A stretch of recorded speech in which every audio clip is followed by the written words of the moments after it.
Welcome back, my friends, to the D-Rate to Hate podcast. I am Wilt from wilttroll.com, and our guest in episode 59 is Jonathan Troen. Now, you may have heard the concept of self-love, and you also may know somebody, might even be you, who doesn't like themselves all the time, or maybe doesn't like themselves at all.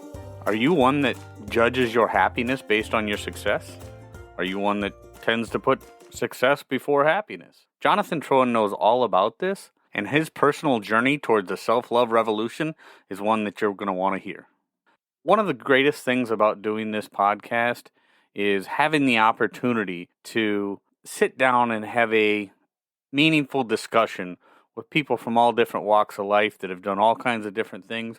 But one thing they all have in common, they are doing what they can to better this world.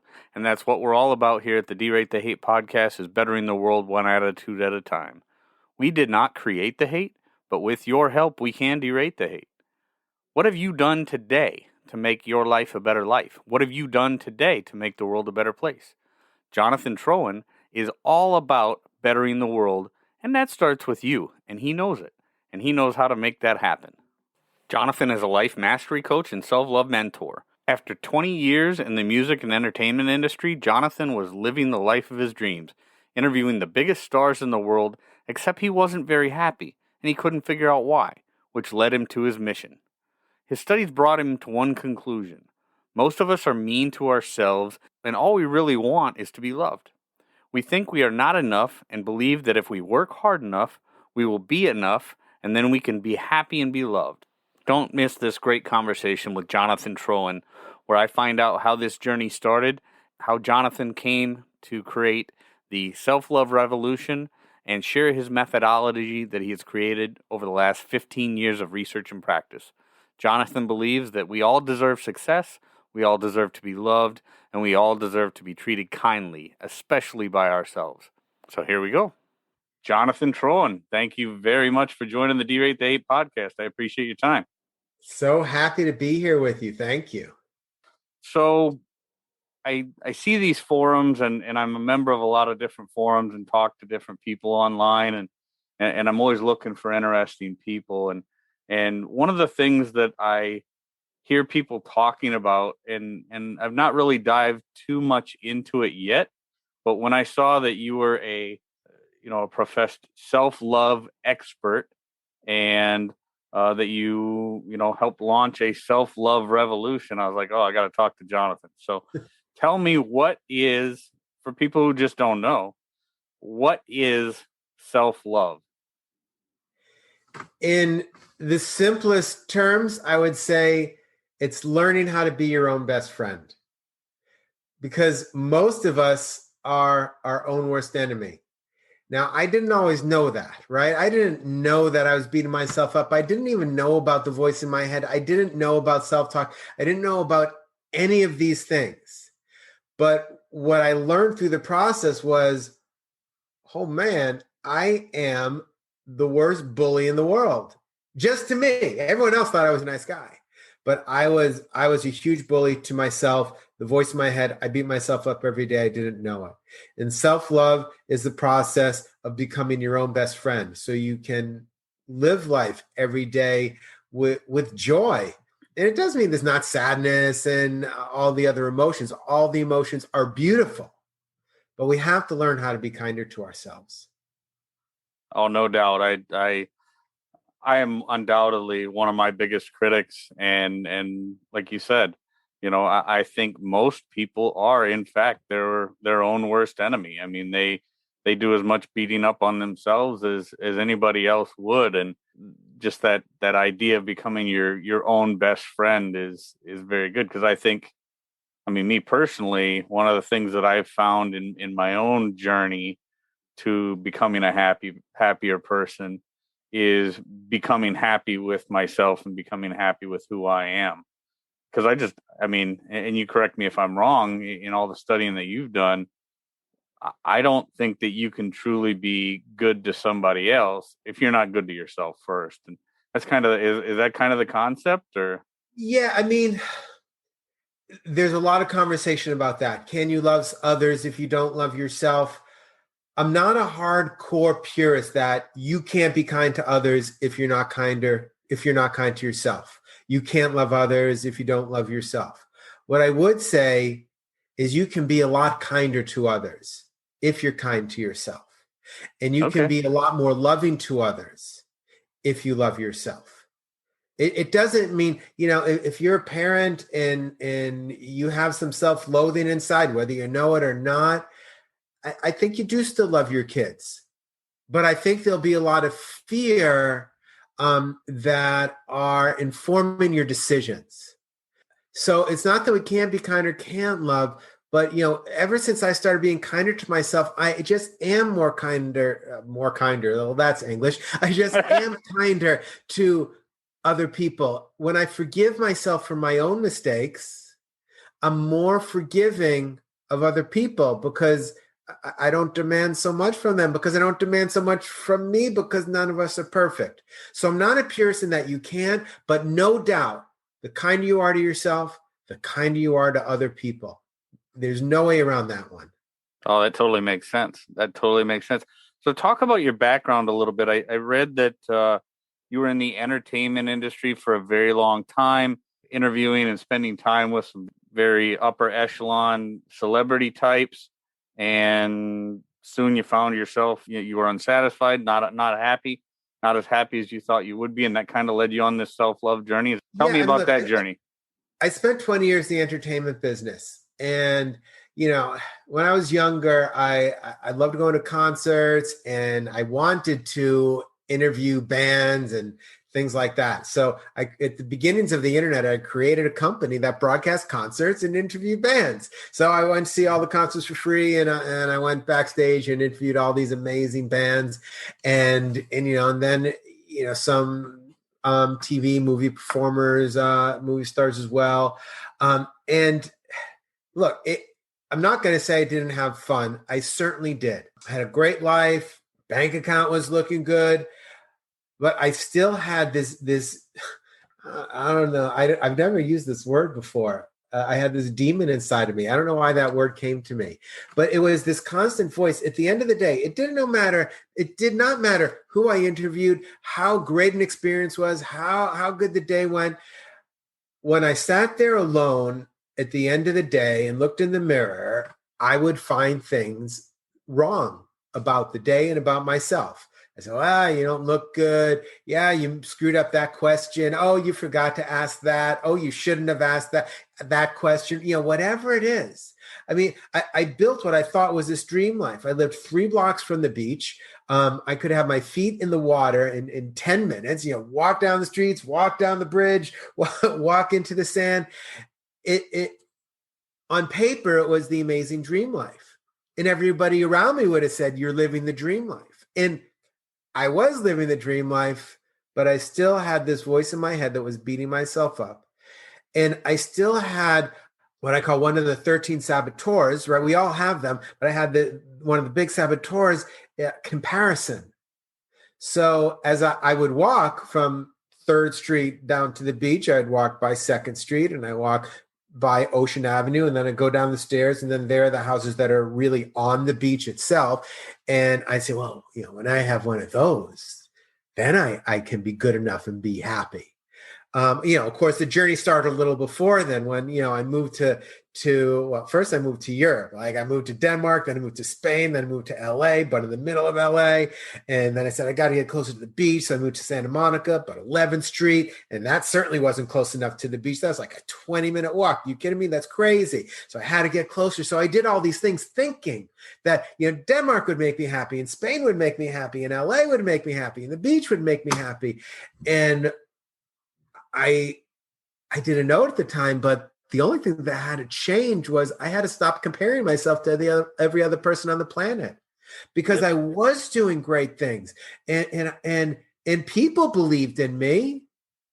I just didn't believe in me. That's what Right. had to change. Yeah, I think that's a very important point, because I'm reminded of a friend of mine asked me one time whether if she moved, and she was just moving from one place in the country to the other, and she thought, she had asked me, if I move to this place, do you think that that's going to make things better? And I said to her, and this is a long time ago, and I said, you know, moving from place X to place Y is just changing geography. If you don't change your mindset, that mindset is the prison that you're living in right now. The mindset that you have is what's making you miserable. If there's something physically here that's bothering you, then yeah, maybe move.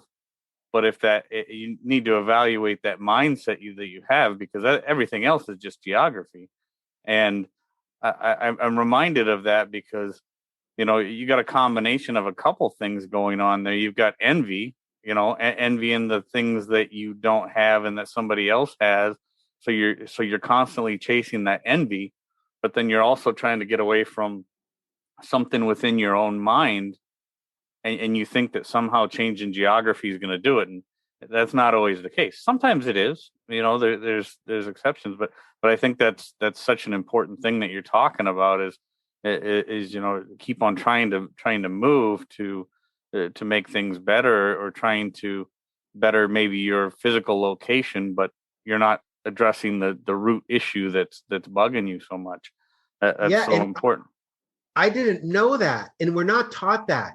We're not taught that in school. I don't know why we're not taught that in school.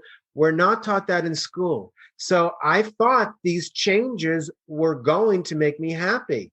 And then I thought if I did the hard work, because we're told, work hard and then you'll be successful. And then when you're successful, then you can be happy. So I did the hard work and I got to what certainly before I was there, I would have thought when I'm doing all that, I'll be successful. When you're interviewing, people like, Cher and Green Day and Korn and Tony Bennett and, like the vast gamut of amazing talent on the planet. Like that's success. Certainly my earlier days would have thought that, or changing your location. Well, it must be just something's wrong with where I am. Okay, well, let me move. That'll make things better. And I'm a beach person. So, well, when I get closer to the beach, well, that's got to be the problem, that it's a 20-minute walk to the beach and I want it to be a 5-minute walk. But these are the things we're taught, because they show us the pictures of the yachts and the ocean. When you have this, then you can be happy. And, I thought for a period of time, well, that whole time, I thought I was running towards things. So, I'm going to go to Denmark because, I had a good time when I visited there and I have friends. So let me go towards that. And okay, I have some friends in LA and I want to be in the entertainment world. Well, let me run to LA. But what I was really doing was I was running away. I was running away from myself, because that's the only common denominator. Everywhere I was, there was only one thing that was the same. It's that I was there. That's the part I had to make peace with. I eventually did. But it took me a while to understand that. Right. So what was it, Jonathan, that you found once you figured out that you were that common denominator? What was it that you found? What was the first thing that you noticed, or that first when you came to that realization? Was it like an aha moment, and then all of a sudden you found the pieces to work on, or how did you start to, once you had that, whether it was that aha moment or just a slow realization, what was it that you started to work on when you figured it out? Yeah. So I'd say I didn't have the big one, boom, the world changed on me moment. Looking back, I can look at all the thousands of little moments, which were mini ahas that brought me here. And it's interesting because there are kind of two questions embedded in what you asked, and I want to be able to address them both. So because to answer the first part, it was incomplete. So the first thing I did, I knew that I was not a confident person, right? And there I am comparing myself to everyone else. So the first thing I did was try to fix what was wrong with me. And I learned some really good confidence building skills, and what to do when you're networking and how to set goals and things like that, so that I could just be a more confident person. I got pretty good at them, but it was still rather external. I was still seeking to be more confident appear more confident in front of these other people. I was still trying to fix what was wrong with me. I'm not confident, so let me turn into a confident persona. So that's the first thing I did. And then let's fast forward some years as I started figuring this out, as I continued to try and fix myself. Here was the biggest aha moment I had. I was trying to fix everything that was wrong with me. And then I discovered there was nothing wrong with me. Okay. That was the big change. That I didn't have to pretend that I was, Mr. Confident or Mr. Whatever. I didn't have to use these tools and techniques to prove that I was something I'm not. I just had to be me and accept those things about me. The good things, there are things that I do like about me. And then I had to begin to accept the things that I didn't like about me, which I kind of like about me now since I started accepting them. And when I did that, confidence arose from within. Because I just show up now. I go, Jonathan, you're awesome. I love you just the way you are. And then I can be here. Right. So you didn't have to, it was no longer maybe a fake confidence that you had in some senses before, or is that what I'm catching? Yeah, like one of the first things I learned, and I want to be clear, I am not putting down any of these techniques. They helped me amazingly well. They are great first step techniques, I would say, to get us to where we want to go. So one of the first things I learned was modeling. And it said, if you're trying to get somewhere, pick someone who's already been there and act like that person. And I said, well, that's a pretty good idea. So then I kind of made this conglomerate in my head of the people. I said, well, I could be like that. And I would pretend that I'm them, that I'm that person, And it worked because then we're kind of acting and I can put on a persona and I would be that persona. And I would come across more confident. People would be attracted to that confidence. And it worked. But what I found was I went through these cycles. Like I'd had great success. And then like something would drop and the rug would be pulled out and boom, I'd be back here. And then I'd have great success again, because I learned confidence and goal setting and getting stuff done. And then something would fall. And like I kept on going on this circle of success fall, until I came across this idea of self-love. And that's what really changed it. And then it became success without the fall. Because I just showed up as who I was. I'm not saying there haven't been difficult times. There have. I'm not going to say there haven't been failures. Plenty, except I don't consider failures bad anymore, right? No, I thought failures and mistakes were bad. That I was brought up failure is bad and mistakes are bad.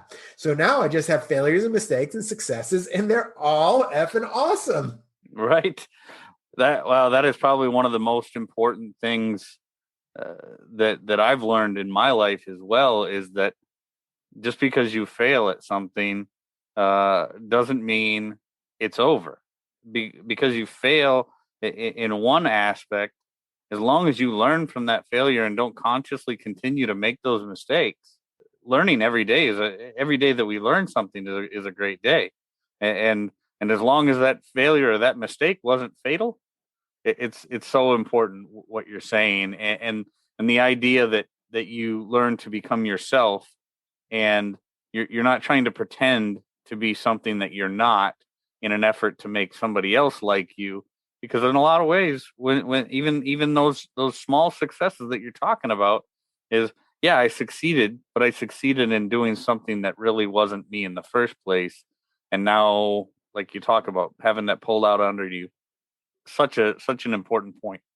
So continue to talk about that in terms of say burnout and overwhelm, people that are constantly trying to maybe be something that they're not, or trying to please people just for the sake of those people liking them, but they're doing things that maybe aren't really them to do it. Can you kind of expand on that a little bit? Yeah, well, part of that, so we have in the self-love revolution, we have what I call the 13 saboteurs, which we all have. And if maybe you don't have exactly 13, and some people have others.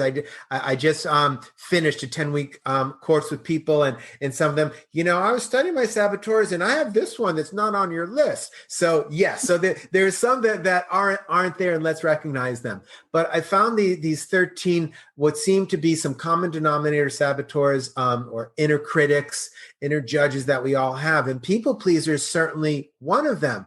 You're here to make other people happy.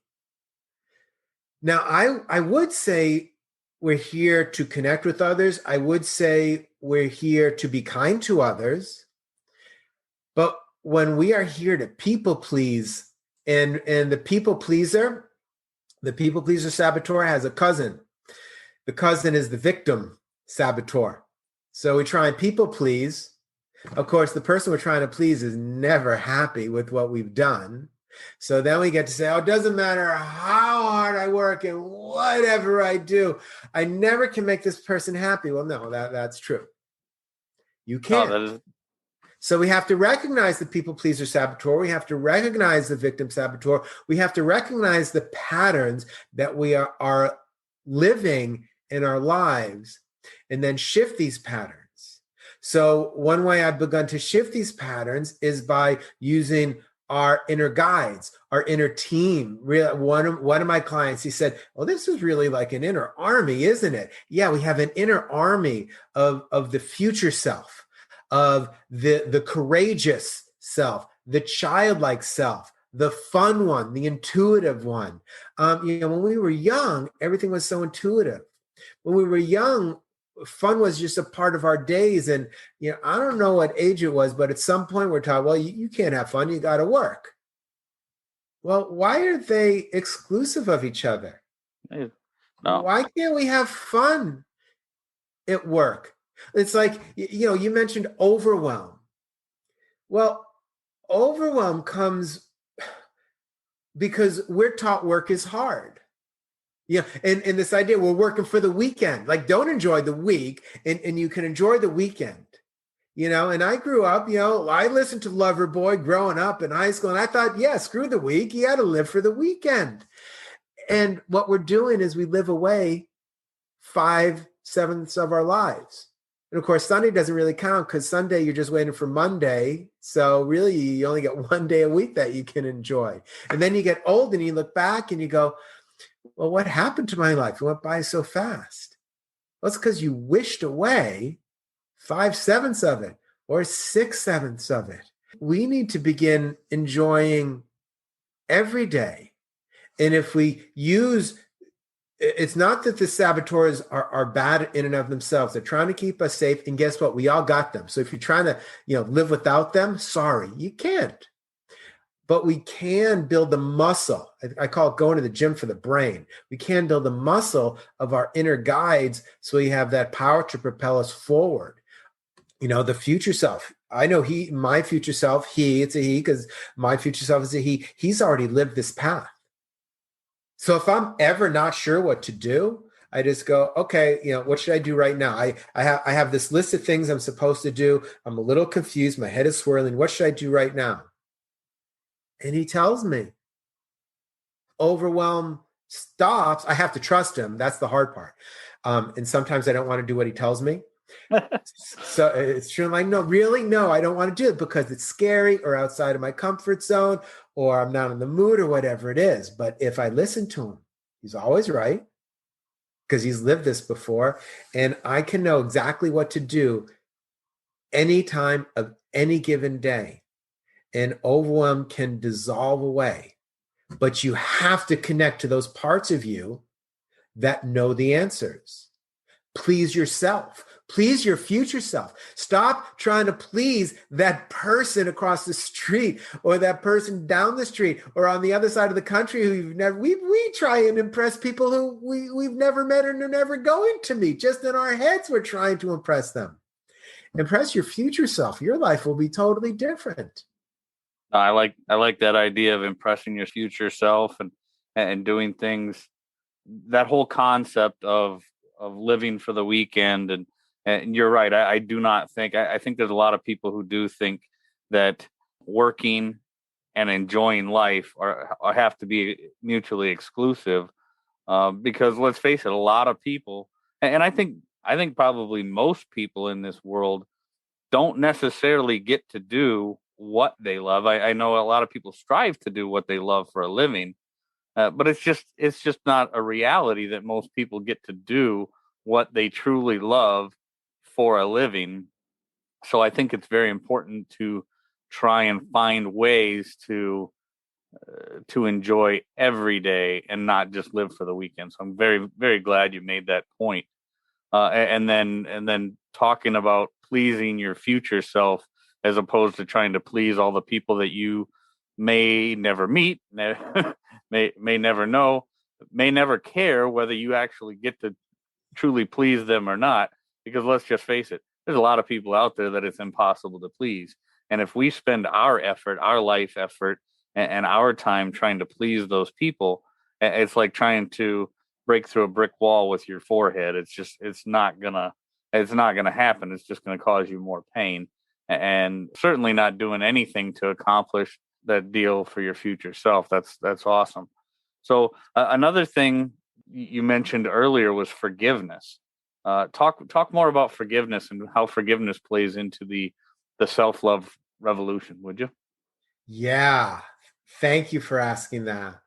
Forgiveness was the final piece of the puzzle for me. It's in terms of the self-love revolution. It's the last piece I learned. It's the last piece I understood. It seems to be not taught that much. It seems to be hidden in terms of the personal development, the teachings. Like it's not in the first books that you pick up. If someone hands you a self-development book, it's not about forgiveness. And I call forgiveness the most important skill that we've never been taught. It is really the most important skill. It's done the most to change my life on a daily basis, and it is now a daily practice for me. We've chained ourselves to the past. We live these stories over and over in our heads of something we did in the past that we wish we shouldn't have done, or something we wish we would have done in the past but didn't have the courage at the time to do. Or maybe somebody else did something in the past that affected us. And we begin to live this story. We repeat the story. We see it over and over in our heads for years and even decades. And we think, as we replay the story, we think, if only that would have been different. If that one moment, if that minute or 5 minutes or that one choice would have been different, my whole life would be different now, and I'd be living whatever it is you wish you'd be living. And that means that one incident, or maybe a multitude of incidences of the past, are controlling your present moment and your future. We have to let go of the past. The best definition of forgiveness that I've heard, this is the one that I use. I didn't make this up, but this is the definition that I use, is forgiveness is giving up the hope that the past could be any different. Giving up hope that the past could be different. So it's not making it right. It's not forgive and forget. It's not even making amends. And it definitely doesn't make it right, because some things are just not okay, right? People did things that are not okay. I've done things not okay. It's not forgiving the acts, but it's giving up hope that it can be different and accepting it. Forgiveness isn't words. Forgiveness is an experience you have in your body. It's an emotion. Forgiveness is a skill, which means it can be practiced, just like basketball, just like the piano, just like anything, painting, drawing, writing. The more you practice, the better you get at it. And I created this, I'm not sure if it was the first or second year I did the self-love revolution. I created this daily ritual. I call it the bedtime forgiveness ritual. I say this every day. I forgive myself because we have to forgive ourselves first. I forgive myself and anyone else who has hurt or offended me monetarily, emotionally, physically, knowingly or unknowingly, because half the time they don't even know they did it. I wish them no harm, and I release myself from any future pain. I say this every day, and I scan the day of things that I didn't do that I wanted to do, and I wish that person had acted differently, and I picture those moments.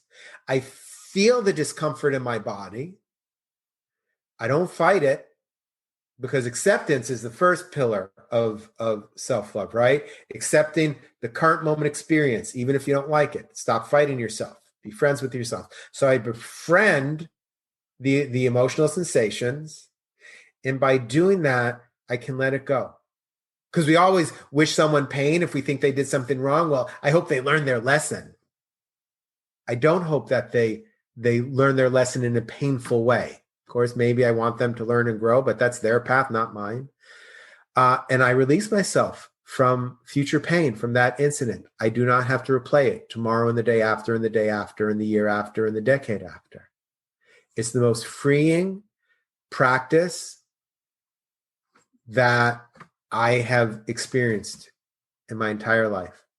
Such an awesome point to make. I think forgiveness goes right along. I talk a lot about gratitude, obviously, on the Derate the Hate podcast, and we're always about bettering the world one attitude at a time. And the concept of forgiveness is probably one of the biggest battles that I face personally with a lot of the stuff that I've seen and done over the course of my life and had done to me, and the point that you're making and just the words that you're saying and the way that you're saying them, it couldn't be more important. And I know that there's people out there right now that are listening to this thinking, why didn't I know that earlier? And I like the fact that in our conversation, you've talked a lot about things that we weren't taught that we should have been. And I think that's one of the biggest problems with society nowadays is there's so much that we're taught that will never do us any good.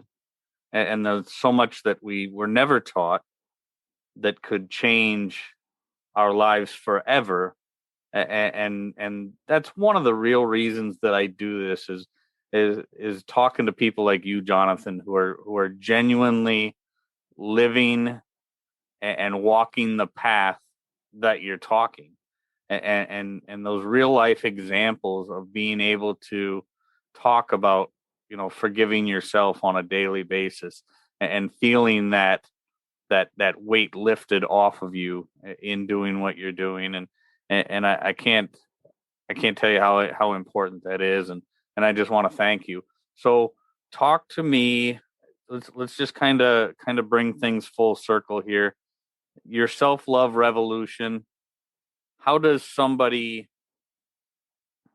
get more involved or learn more about your self-love revolution? What's your pitch to them to get involved with you to make their life better? You can take the journey alone. And the truth is, I did it alone. I didn't have a group of people to journey with. I had some books, and I learned a lot from Louise Hay, and she has a lot of videos. So you can do the journey alone. It will just it took me way too long. Oh my God, I look back. So I have to forgive that part of me that like didn't find a group and have compassion that, I did. Whoever made those decisions, whoever's me, right? The guy that made those decisions in the past made those decisions with the best information he had at the time. I love him just the way he is, the way he was. But the self-love revolution, it's really a movement so that not only can you begin to fully enjoy your life, your home life, your business life, your bank account, all of it together. Like you don't have to pick one or the other. We're taught, well, you either can fix your business or you can fix your life. No, we don't have to make those decisions anymore.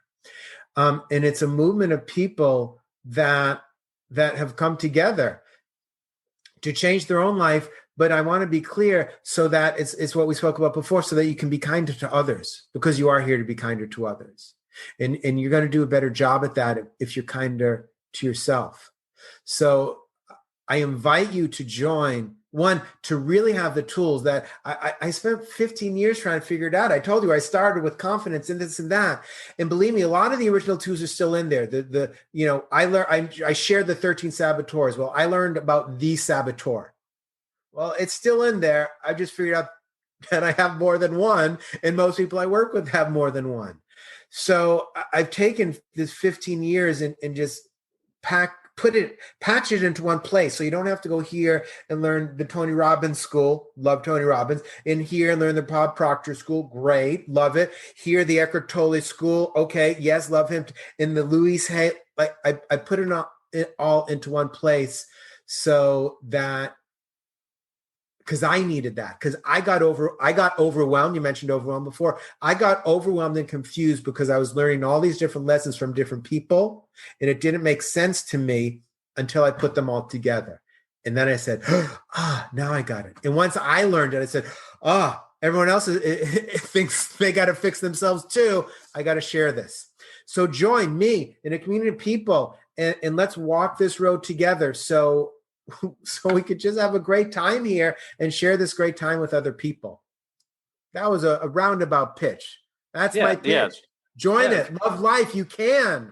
That's a great pitch. I mean, what better thing to pitch to somebody than have a happier and better life? I mean, that's what I'm trying to do too. I mean, that's what people need to do is learn to enjoy life. As far as I know, we get one go at it here on this big rock we call Earth, and doing the work that you're doing is helping people to enjoy that short amount of time that we've got here. So how do people get a hold of you, Jonathan? Go to selfloverevolution.com. There's a button there that says join the revolution, and join us. Join a group of people. Join the journey. You can find me in all the regular places, Facebook, Instagram. I have the podcast and the YouTube channel, all of that.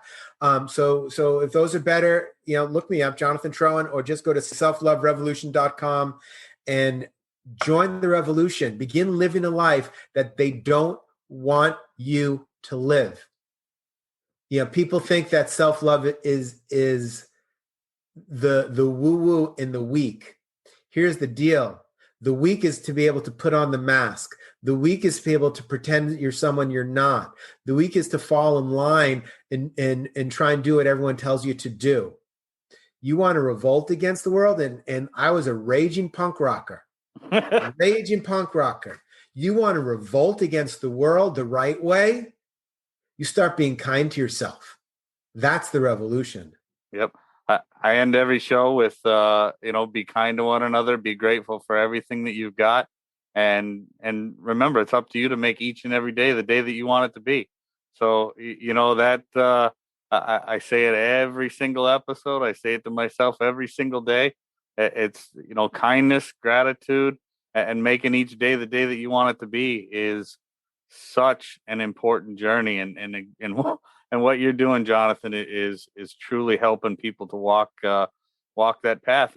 And you're right. I think a lot of people don't understand how important that self-love is in practicing those things. So thank you for what you're doing. Thank you for joining me on the Derate the Hate podcast. I greatly appreciate it. And I really hope we get an opportunity to speak again. I've really enjoyed our conversation. Thank you so much. Thank you for sharing the message. And I am grateful for you. Truly. Thank you. Friends, I want to thank you so much for joining me for another great conversation with another great guest. Jonathan Troen does a great job at making the case that being kinder to yourself helps you be kinder to other people, and in turn, bettering the world one attitude at a time, just like we're doing here at the Derate the Hate podcast. You are definitely going to want to check out all the great things that Jonathan has going at selfloverevolution.com, and tell him Wilk from the Derate the Hate podcast sent you over there. Again, Jonathan Troen, Thank you so much for joining me on the D-Rate the Hate podcast. Selfloverevolution.com is where you can find him and find all kinds of ways that you can be kinder to yourself and find more joy in life. With that, I just want to say, when you're out amongst the people, be kind to one another, be grateful for everything that you've got, and remember, it's up to you to make each and every day the day that you want it to be. If you haven't yet subscribed to the D-Rate the Hate podcast, please do so at either our site or wherever you get your audio. If you've got something you want to share with me, or you've got a question for me, hit me up, wilk@wilksworld.com, or check me out on most social media platforms. With that, we're back on out of here. Catch you next week.